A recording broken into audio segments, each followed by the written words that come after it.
So it's been for like 4 weeks since this 0.60 hype has really kicked off and still no fucking update. So in this video I just thought I would upload one of me talking like a standard commentary, and funny enough it's called Why I Don't Do Commentaries Anymore. For those of you who are from my old channel, you'll see that my old channel was littered with stories and commentaries. Stories also being a series or type of video that I stopped. And it was on my last channel, it was one of the things I really wanted to do, and I wanted to do it on this channel too, like start up doing a lot of commentaries just because I find them interesting. And I had some brilliant ideas, like for example, Get Back Here Joe, or Don't Say His Name Please. And one of my personal favourites, I want to do benchmarks because Drew Eon has 1,800 subs and I want to be just like him.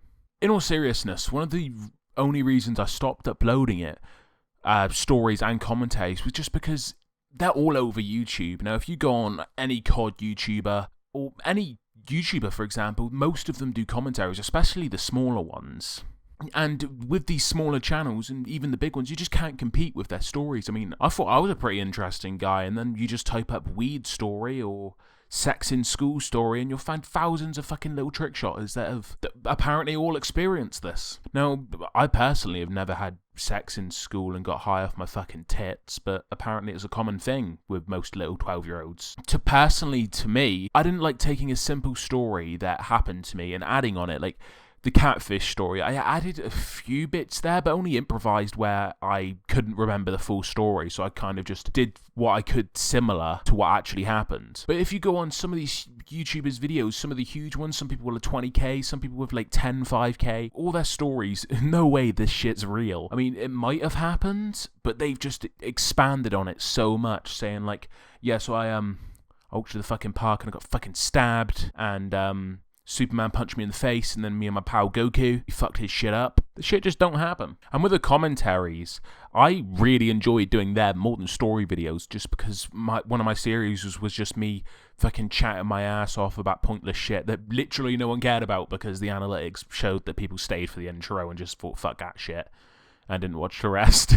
So I stopped that, and there's a load of reasons, to be honest, of me that I've really stopped. A lot of it was because I didn't feel like I was putting in much effort.